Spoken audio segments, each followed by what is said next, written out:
It is with great pleasure that I introduce to you the recipient of the Chadron State College 2005 Distinguished Alumni Award and today's keynote speaker, Dr. Ken Emmons. Dr. Emmons' pathway to becoming CSC's Distinguished Alumni Award recipient and commencement speaker is much different from the one most other award recipients have followed.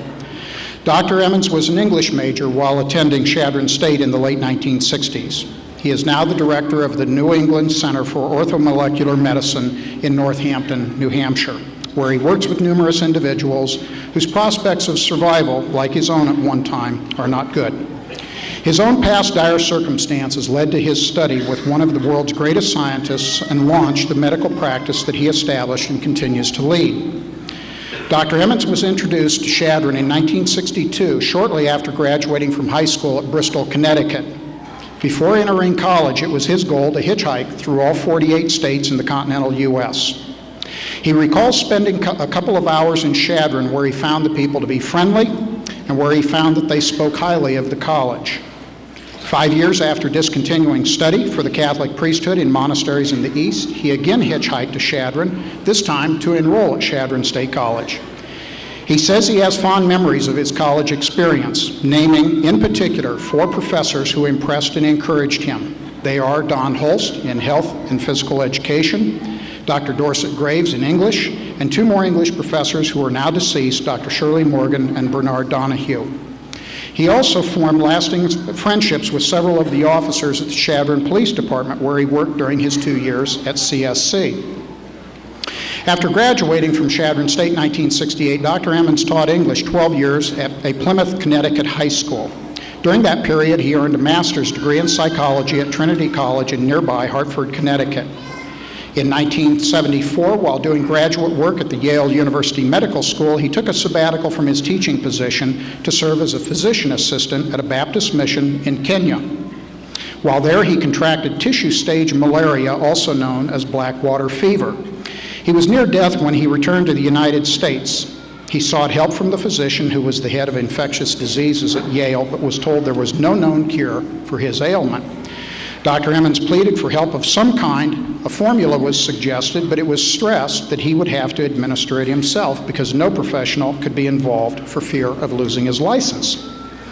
Dr. Emmons alternately used ascorbic acid or vitamin C as a benign acid and baking soda as an alkaline in IVs. Just before he went into a coma with one, he'd switched to the other. He stated that it was a drastic action, but it was my only hope. When I went back to see the doctor 3 months later, he couldn't believe I was still alive. He personally drew a sample of blood, looked at it under a microscope, and saw that I had killed the malaria parasite. The doctor was so astonished by Dr. Emmons' survival that he notified one of his former professors, Dr. Linus Pauling, who is the only person who earned Nobel Prizes in both peace and chemistry. After hearing Ken's story, Dr. Pauling invited Dr. Emmons to study at his Pauling Institute of Science and Medicine in Menlo Park, California. Dr. Emmons spent 4 years at the Institute earning what he calls a consortium doctorate that combined the credits that he had earned at Yale with those from the Pauling Institute and Heed University, a forerunner of the Fielding Institute. Ken's studies with Dr. Pauling, which exposed him to the field of orthomolecular biology medicine. This discipline strives to rebuild the immune system and brain chemistry largely from nutrition, vitamins, minerals, enzymes, essential fatty acids, and amino acids. After earning the doctorate, Dr. Emmons established a clinic in Massachusetts, later moving the practice to New Hampshire. He says about half of his practice involves cancer patients, 1/4 are those with autoimmune system problems such as lupus and multiple sclerosis, and the remaining 25% are severely environmentally ill, or those who have allergic reactions to foods and chemicals found in the environment. Before beginning treatment, Dr. Emmons spends several hours testing patients for 183 specific nutrients and about 80 foods so he can tell them what they should and should not eat. He also does extensive laboratory work to prepare what he terms allergy extract and autogenetics vaccines to help treat cancer patients. His patients come from around the world. Those who are less seriously ill often have to wait several months for an appointment. Dr. Emmons is one of about 300 orthomolecular physicians in the U.S. He reports that 30 years ago, this was considered very unorthodox healthcare and treatment, but today it is considered brilliant. It is the wave of the future. Dr. Emmons said that while he did not study the science at Chadron State that he now employs in his practice, his English major has served him well. He strives to devote one day a week to writing about his work and what he calls the incredible human beings who are my patients. He records not only their physical changes, but also the dramas of their courage, the life and death decisions they often must make, and the spiritual challenges and triumphs that they encounter. He plans to eventually publish a book on those experiences. The Distinguished Alumni Award is one of the highest honors presented by Chadron State College. It is given to those who have been highly successful in their profession and have brought recognition to their alma mater for their service to mankind and society. I believe that you will agree that Dr. Emmons is extremely deserving of the honor because of his extraordinary accomplishments. Ken, we are pleased you could join us today. Please help me in welcoming and congratulating Dr. Ken Emmons as the 2005 recipient of the Chadron State College Distinguished Alumni Award.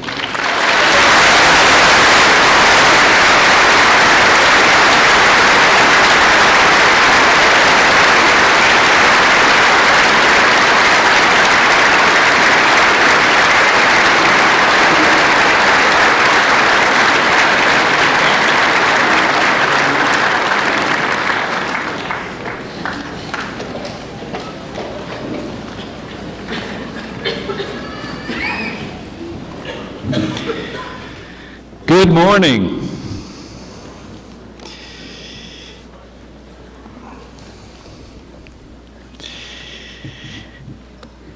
Dr. Kreppel, distinguished faculty, proud parents, and my fellow Chadron State graduates. It is my heartfelt honor to share this memorable day with you. I came here 39 years ago to start a new life. I had spent the previous 4 years as a contemplative monk. I felt strongly called here by the same inner voice that first called me into those monasteries on the East Coast. I was drawn here because this is the land of Crazy Horse and Red Cloud.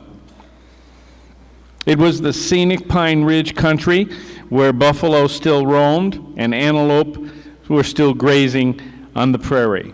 Occasionally, right on Main Street, you could see cowboys with hats, boots, and guns. The vast windswept landscape foreshadowed the openness and the honesty of the people that I met here. I liked it here.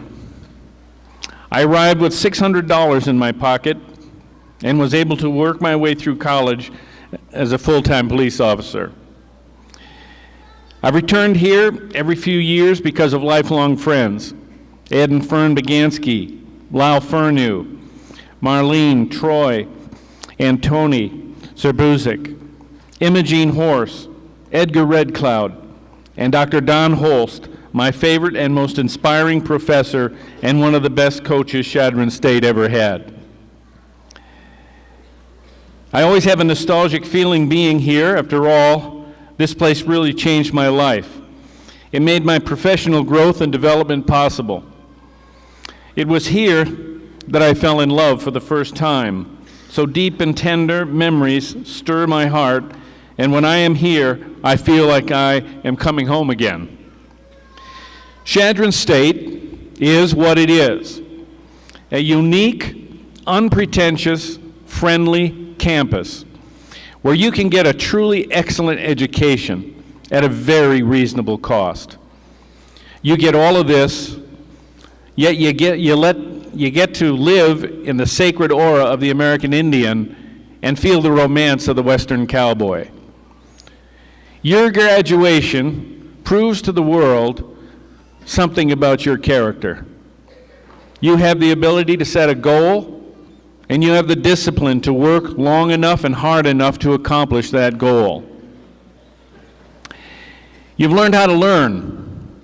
Those skills and traits transfer to the workplace. You may think this is the end of your education, It is not. It is only the beginning. The world and technology are changing so fast, it is likely that you will have 4 or 5 careers in your productive years. That will mean more education and more training. There are 6 billion people on this planet, and now you are in the upper 9% of its people regarding education. Each of you has a unique purpose for being here on earth. Your great challenge is to discern that purpose. There are many roles you will play in the evolution of that greater purpose. As you grow in knowledge, experience, and wisdom, this will become clearer to you. Regardless of our profession, we are all teachers and students in a sense. Some of the most profound learning occurs among your peers. I remember 39 years ago being in Chadron in the student cafeteria. I looked over and I saw a group of black students at a table. Every day they ate there together, barely interacting with other students. Remember, this was in the 60s. A lot has changed since then. One day I took my tray, walked over, and sat down with them. They all stared at me, and they looked at each other. Finally, someone said, "Hey, man, nobody invited you to this table." I looked around and answered, "Yeah, well, no one actually invited me to any other table either." "What are you doing at this table, man?" And I said, "Well, I believe in integration. I marched with Dr. King in '63 at the Poor People's March in D.C., and I just thought we'd have something in common and a lot to talk about." All but one of them got up and went to another table. The one whose eyes were locked on mine continued to sit directly across from me. He offered some meager explanation that they were all from the Watts section of LA and they were recruited here to play football and were not used to some white guy coming up and wanting to talk about race relations, especially if he was inclined to be a, quote, Uncle Tom point of view. He said that he had to get to football practice and left. After a few weeks, I noticed in one of my classes and spoke to him after class. His nickname was Bunny. I guess they called him Bunny because of the way he ran on the football field. I told him I don't eat in the cafeteria anymore because I got an apartment off campus. So I asked him, I said, "How would you like to come and have a great home-cooked meal, like a big steak with garlics and onions and spinach? Then we can really get to know one another and talk." What's that about, man? "I don't need a meal to talk." I said, "Yeah, but there's something mystical and special about sharing a meal and breaking bread together. It's a tradition." "No, I don't think so. We really don't have much to talk about." "Well, you think about it," I said to him. "Maybe later I'll approach you again. You know, a little vino, a thick, medium, rare Angus, maybe some apple pie and coffee. We can bridge the gap between us. I'll keep checking in with you from time to time to see if you're ready." He said, "Hey, Emmons, if I have dinner with you and we have a meeting of the minds, will you then let it go and leave me alone?" I answered, "Well, that all depends on how it turns out. There's a possibility that you and I could turn out to be friends. I know you don't think that's possible, but I do. After all, you're the guy that stayed at the table and didn't just rudely get up and walk away. There's something decent and honorable in you, and I believe in that. Okay, Emmons, okay, how's Friday night at 6? He showed up on time. I asked him if he wanted a glass of wine. He said, "No, I'm a Muslim. I don't drink alcohol. Water will be fine." As I was cooking the steaks and veggies, I asked him, I said, "Hey, Bunny, did you ever hear John F. Kennedy's speech on civil rights?" And he said, Now, why would I ever want to hear a white dude's view on civil rights? Well, since you haven't heard it, I'll put it on and we can talk about it while we're eating. I'd be interested in your comments. 7 minutes into JFK's speech, Bunny's face was frozen in interest and rapt attention. He got up from the table, sat in the living room, and hung on every word during the 14-minute speech. When it was over, he was quiet, and a huge tear fell from his left cheek. His hand trembled as he wiped away the tear. He said in a soft voice, "I never knew a white man could understand. I just didn't know it was possible." Emmons, where did you get that record? Can you buy them? No. I was hitchhiking through Las Vegas, and I stayed at a hotel on the anniversary of his assassination, and the hotel gave a complimentary copy to all the guests. I've got to get one of those. I got the record jacket, I put the record in, and I handed it to him. "Here, you can take this one." "No, man, I can't take that." I said, "Yes, you can. You are not going to deprive me of my first act of altruistic human generosity. Besides, we all have to do things we don't want to do, and this will be good for both of us." We went in to finish our meal, and Bunny said, "I don't get it, Emmons. What gives you the rocks to go up to a bunch of black guys and throw a curveball from outer space about race? Why do you do this?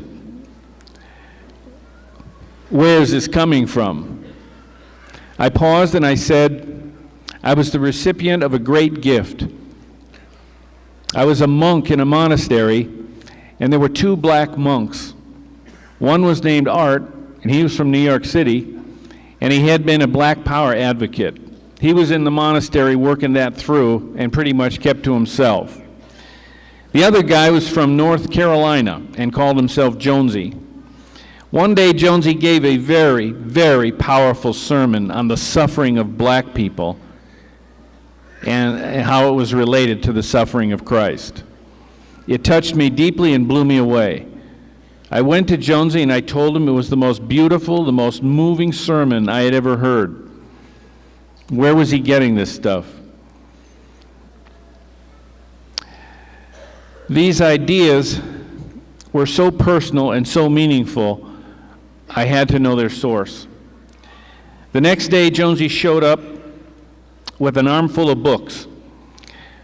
Why We Can't Wait, The Strength of Love, Stride Toward Freedom, Dr. King's books. He said, "Read them and we'll talk." Jonesy and I had our own private study group. The amazing thing I realized was that Jonesy was better than me at everything. He was a better student. He was a better preacher. He was a better athlete. He was a better everything. He was a better human being. He was the most compassionate, the most gifted, and the most spiritually generous person I had ever met. I realized I had osmosed the subtle forms of racism in our culture. Because of Jonesy, my consciousness shifted. My understanding of myself changed my perception of being a brother in that monastery. Jonesy transformed my life. Even now, looking over the 40 years of my life, I see how his imprint affected my decisions and my friendships. My choice to live and work in Africa was probably also the lifelong effect that Jonesy had on my worldview. Even though I have not seen or heard from him in over 43 years, I've never been able to contact him. I don't know where he is or what he's doing. His name is Robert Jones. How many of those guys do you think there are? When I told Bunny about Jonesy, he nodded and wiped another tear from his cheek and said, "Yeah, now I think I get it, Emmons, where you're coming from." A few months later, Bunny came to me after class and he said that he and the other guys from Watts were leaving Chadron and going home. "But why?" I said. It's too complicated to explain. He reached down his hand, I shook it, and he said, maybe one of these days I'll invite a white guy to dinner and I'll play him JFK's civil rights speech and we'll see what happens. 3 points. 1, a truly educated person transcends his own ethnocentric bias, leading to a better understanding of himself, others, and the various cultures of the world. 2, true learning passes from human being to human being. The institutions of higher learning, like Chadron, provide the place, the opportunity, and the tradition for human beings and knowledge to touch and change the quality of people's lives. And 3, always be aware and open to those sacred encounters with persons who cross your path, even if briefly. They may lift and transform your life more than you can ever imagine. After I left Chadron, I became a high school teacher and a psychologist. I took a sabbatical to Africa during a time of famine and brutal cholera epidemics. I taught in a Harambe High School in the Maragoli Mountains among the Abalulia people. I worked as a physician's assistant dealing with cholera, TB, schistosomiasis, leprosy, starvation, tribal war injuries, snakebite, every imaginable parasite, infections, and this was before they discovered the HIV virus, but in those days in Africa they called it Slim's disease. These were courageous, magnificent people, beautiful, joyful, generous, with great dignity, intelligence, and humor. Africa transformed me. Somehow, by some miracle, I was fortunate enough to have Dr. Linus Pauling as my doctoral advisor and mentor.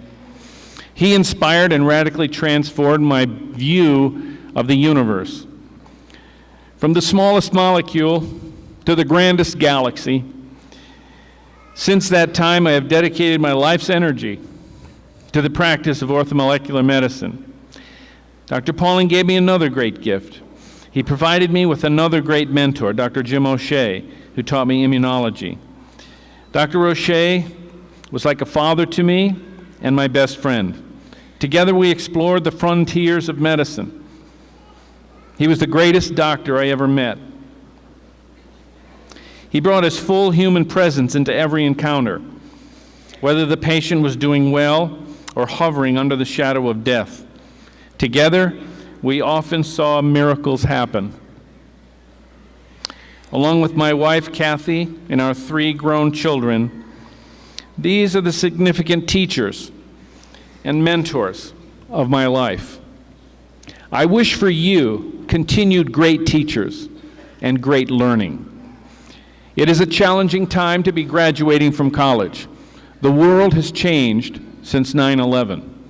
You're going into a world fraught with enormous danger and with enormous possibilities. For over a year, the New York Times published obituaries of each person killed in the 9/11 Holocaust. One truth kept being reiterated: there are no ordinary lives. Each person is unique and extraordinary. Those who survived and the service workers, the police officers, the firemen, the nurses, the EMTs, the doctors, and co-workers, they all did a heroic, extraordinary work, reminding us once again that we are at our best when things are at their worst. The world is a mess.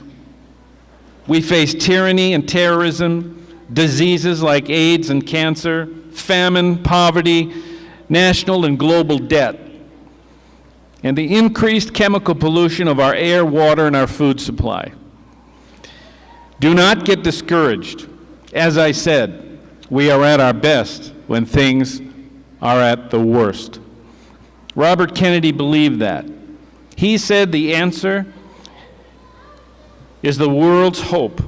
It is to rely on youth, not a time of life, but a state of mind, a temper of the will, a quality of the imagination, a predominance of courage over timidity, of the appetite for adventure over the love of ease. Never, never seek an easy life.